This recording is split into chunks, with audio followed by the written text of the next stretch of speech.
Today, I'm talking about the upcoming Roblox JoJo game, Eyes of Diamond. This is a game that's been in development for a while, but so far, we haven't seen a huge amount of the features in the game, including one of their staples, the accessory system. They briefly went over the accessory system in the Eyes of Diamond combat showcase, but if you haven't seen that, I'll give you a pretty brief overview of it.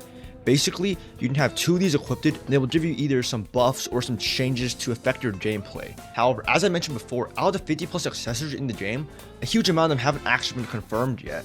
So today, I'm going to theorize on what every accessory in Eyes of Diamond could potentially do. Do keep in mind that for the unconfirmed accessories, I'm going to try to be realistic, but also use some research from maybe other sources or messages to predict what the accessory could do. Some of the accessories have actually already been confirmed through sneak peeks or other leaks, so I will be briefly mentioning those, but I won't try to go too in-depth with them so I don't waste your time too much. But with all that said, let's get started. We're starting off with Jonathan's shirt, which gives 60 health according to this sneak peek right here.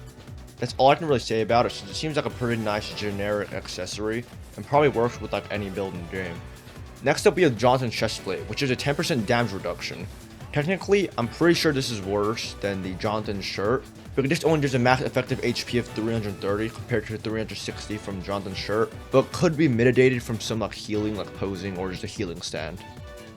Now we have the Cyborg Eye, which gives a 30% damage reduction to abilities. I think this actually has a little bit more use than Jonathan's chestplate, since some abilities like King Crimson's Donut do a shit ton of damage. So if you want to create some stall build, I'm pretty sure this would work a little bit better than the chestplate. We now have Jotaro's hat, which is a 5% damage reduction and a 5% increase to your damage. I have no opinion on this. I mean, it's alright, so moving on. Next up we have Lisa's glasses, which is 4 extra HP when you pose. It's ass. I mean, it's like, I don't even know. Wait, I'm gonna do the math for this right now. Even if you pose like 60 times, you would still be less. Unless I did I do the math wrong? No, it gives. I'm assuming they give 35 HP, by the way. And we have, this is the Jonathan chestplate with the 10% defense, and this Jonathan shirt, right? It would still be less than chestplate if you posed like 30 times, 60 times. I mean. So this is just bad. Like, why would you run this? Now we have the Joestar mark, which is the first thing I need to actually predict here. I think this one might buff your damage by 10% because it's probably based on the accessory in TCA, but also based off of some of these clips. We can see the Star Platinum player do 14.3 damage with his M1s, which is exactly 10% more than 13 damage, so most likely is Joestar mark, because we can also see that he has like no visible accessory really throughout the entire thing. The Joestar mark looks like it doesn't really have a model either, so most likely is from the Joestar mark. Next up we have the Feathery Coat, or Dio's Coat from part 1. I think that this accessory buffs health regeneration, because we can see the skill tree right here, and they show it for a little bit, but there's a node here that increases health regeneration. So I definitely think that this is probably the accessory that buffs health regeneration, considering it's both common, and it also just fits who Dio is from part 1. After that, we have the heart earrings, or Polynarch's earrings. So in the combat showcase, they mentioned that accessories that are related to a stand user usually will buff the stand that the stand user uses. Though usually, the ones designed around the stand user's looks, such as Diablo's outfit, have abilities that synergize quite well with their matching stands. So I think this accessory most likely is supposed to synergize with Silver Chariot. We know that Silver Chariot uses a lot of non-ragdoll moves and is based off of pressuring your opponents very quickly. So I think this is actually an item that will buff your movement speed, maybe by 10%, 5%, something reasonable. This would actually help Silver Chariot continue to apply pressure pretty easily. And I also think it would be a pretty interesting accessory to try on a lot of other stands, because, you know, you could have like a Made in Heaven and just like be running infinitely across the map, and they can't really do anything about that. That might be freaking stupid, but like I think it's pretty fun. So, you know. Next up, we have the Checkered Hat, or Zeppeli's hat, which I think will increase style generation. I think it makes sense, first off, because we've already had accessories that increase damage and survivability, and a lot of these accessories seem to be based off of skill tree upgrades, and we haven't had one that directly buffs style strikes or style generation yet. And with Zeppeli being a Hamon master, I think that kind of makes sense with style generation. Next up, we have Bruford shoes, which give 4 dash nodes. This was already shown. I don't even need to explain it. After that, we have Poochie's hair, which is for Sea Moon. We know it's for Sea Moon because this is the new moon hairstyle with like the unibrow thing and also the longer hair in the back. So I think this is actually going to decrease your dash cooldown. It might seem a little bit weird, but according to the description for Seamoon and like the codex, it stated that it's supposed to control the battlefield really well. Usually I feel like with stuff that are supposed to, like I just alter terrain or just for Seamoon alter gravity with good positioning, you usually get like a really good advantage. So by being able to dash a lot, you let yourself set up in these positions that are probably advantageous for Seamoon. Next up we have Joseph's Scarf, which I think increases block strength. This is the only one that I'm not confident in because I don't think Joseph really blocks anything. But in the skill tree, we know what all these other branches do, except this green one. But in TCA, one of their branches was a block strength branch, and it would like increase your block strength so you could block more things. So I don't think they would have removed it because block strength is in the game. You can see in some of the clips while they're blocking, like their little block strength goes down. So that's the only reason why I think this accessory is going to increase block strength. There might be another accessory that does, but I don't want to think about anything. So moving on to something cooler. Our first rare accessory, the cross chain necklace, which was shown in this image right here. It causes your barrage not to ragdoll. This probably lets you use your barrage as a combo extender, kind of like the YBA barrage if you want to compare it to that, instead of being used as just a high damage move like what they usually do. After that, we have Kira's Tie, which was already shown, but it increases your ragdoll damage by 20%. So next up, we have the Champion's Belt. I don't know what this does. So there are two clips where this accessory is used. This first one and then this other one right here. The first one, it ends up immediately. All I see is a beatdown and that's it. So I don't actually know what it does. And in the second one, he's using Silver Chariot. So I found some other Silver Chariot footage right here. And the only difference I saw with them was their damage. The thing is, he's doing like 40% more damage. And I feel there's no way that's like the accessory, the 40% more damage. But I noticed that he doesn't get any style back when block breaking. I think, because we can see it right here, he gets 0 style back after block breaking someone, so it could potentially be like an insane damage increase, but you don't get any style back for block breaking. The only issue that I have with this is that this is a rare accessory, at least it was here. It could definitely have been changed. But if it's a rare accessory, they don't usually have any like drawbacks from what I can tell. All they do they're kind of just like still just generic buffs that just help you. They don't have any drawbacks like the Diablo's outfit later. Next up we have Joseph's Clackers, which probably will heal you 30 HP whenever you parry, deflect, or block break, I think. That's what the accessory in TCA did, I'm pretty sure. But if they want to add like a new feature to it, I definitely could see it also further increasing the style bar you get from parrying, deflecting, and block breaking also. I think that would definitely give it a pretty decent niche. Maybe you could do both. Definitely give it like this nice survivability plus spamming style strike kind of build. I think it could kind of work, but you know, we'll see because this item was kind of mid before. Maybe it stays mid. Next up, we have Kira's hair. So what they did with Poochie, they split his 3 stands and they gave them all a different accessory. So I think that actually could be possible with Killer Queen and Killer Queen Bites of Dust. There's something I remember with Kira's hair in TCA, and it was when you died, you would like blow up. So what I think this could actually do, it could do something similar, but it works with Bites of Dust. And I think this could actually be pretty cool. You would blow up, and then you could bite to dust. You would like revive yourself basically, and you'd be back above that, so then you can explode them again. I think that would be a pretty unique niche with Killer Queen, because then you could just do this massive explosion twice, and I think it actually would work pretty well and effectively. After that, we have the Heavenly Hands. In TCA, this accessory bypass defense, and I think it probably keeps the same niche because there are some more defensive accessories that we saw before, especially with stands like King Crimson, as I mentioned before. If you had this accessory plus Diablo's outfit, you'd bypass any defense they would do. So you would always do your like, your 100 damage impale over and over again, and they can't really do anything about it. We now have the Stone Mask, which probably gives lifesteal because that's what vampires do.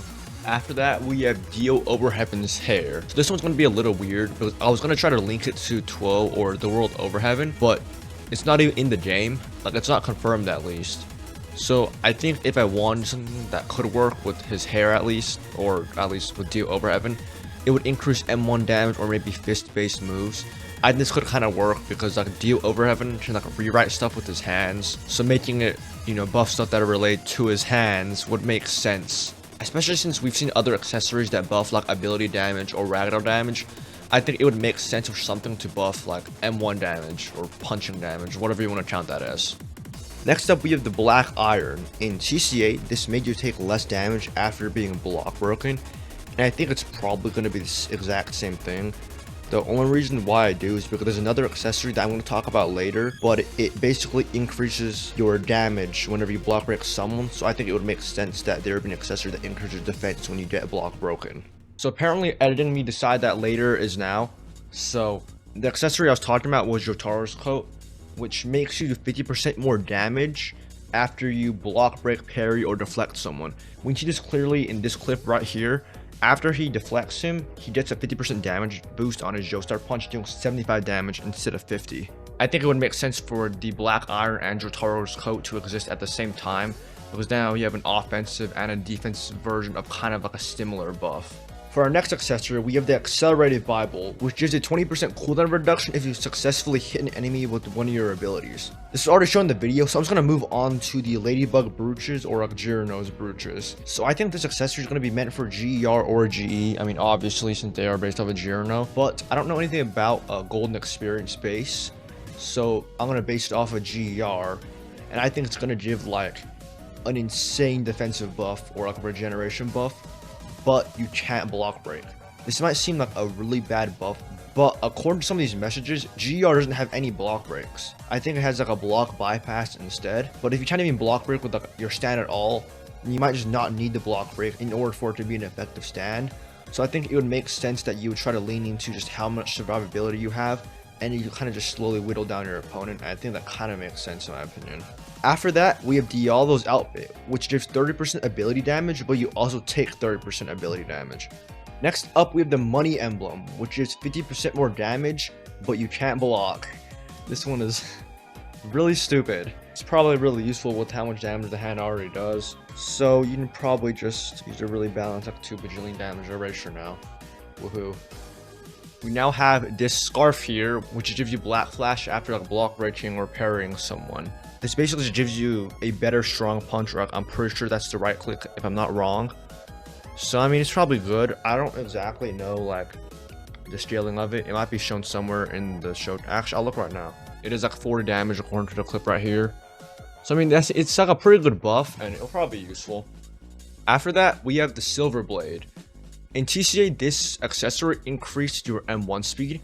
I think that's actually what it's going to stay as, because it would have a pretty good niche now in this game, because everybody has the same M1 speed, at least at base. So by having like your stand have higher M1 speed, it definitely could give you an advantage. If they didn't want to change M1 speed though, I could definitely see this as being some kind of block bypassing kind of thing. Maybe your moves would ship damage through block. I think that could kind of make sense. Now we have the Frozen Hands.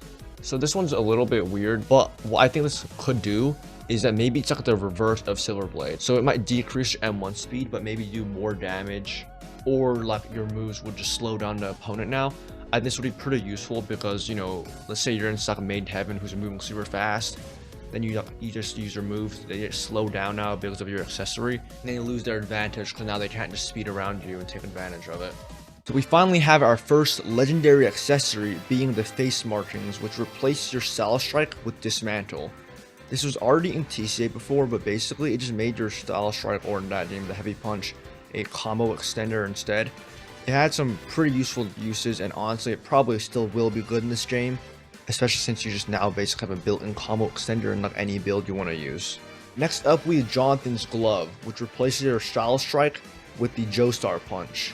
The Joestar Punch uses 50 style points instead of 25, from what I can tell in this clip, but it also does 50 damage, and it has the red indicator, which means it's uncancelable, unblockable, and just is pretty good, even though it does have a longer windup. I think this will probably just be a good accessory because it just kind of gives you free damage, especially if your stand isn't as reliant on the default Style Strike. Next up, we have the Gentleman's Wrath. Basically, in TCA, whenever you died, have a 100 HP plus like a set amount of time to try to kill your opponent, and basically just not lose your life if you were able to kill them in time. I think this is probably still going to be exactly the same. I just don't really see any reason why they would change it or like want to change it. Because I mean, it was cool. Like, I think it was cool. I just, it could have been hype kind of. So I mean, I'm fine with it if it's the same. After that, we have the Sunlight Talisman, which is probably based off of Dark Souls, but doing some, just some quick Googling, it prevents any enemy attacks from interrupting a prayer. So what I think this accessory is going to do, maybe it's going to be like a temporary buff, or just will be a buff. It gives you hyper armor on like all of your moves. I'm assuming it might be temporary, but I think this actually would work out pretty well, because if you have hyper armor on like every move, you basically they just have to respect you, because it's really hard to put pressure, on someone who's spamming hyper armor beatdown. Like I don't know if that's gonna be how it works, but if it is, then it actually has a really good niche. Next up, we have the Sunlight Spear, also from Dark Souls. It replaces your Style Strike with the spear projectile. As you can see here, this one that's cut off, but there is another clip right here where we can see it looks like it block bypasses, deals 30 damage, and is also a stun. I think this is going to be a pretty good Style Strike replacement, because having like an extra projectile on specific stands is probably really powerful. It wasn't true, but they basically had a free time stop that you can't really do anything about. So Star Planet the World is able to do that with its time stop. I'm assuming some stands with faster windups could take advantage of the long range plus the extra stun really easily. So I actually lied. These are only 34 out of the 50 accessories in the game, but unfortunately I wasn't able to find any of the other 16 plus, or maybe I was just being blind. I don't know, it could be either or. I doubt that most of these predictions I made are actually correct. Alright, so apparently I lied again, because it's like 2 a.m. or something, but there's this random hat I saw in the sneak peek. I'm literally just gonna pull it up on here, since I don't. Right here, there's a Joseph Joestar hat, part 3. I don't know what it does, but it lets you see through walls. I'll just say that, because you have like your divine divination, or whatever the fuck his ability was. I don't fucking remember anyways. Bye.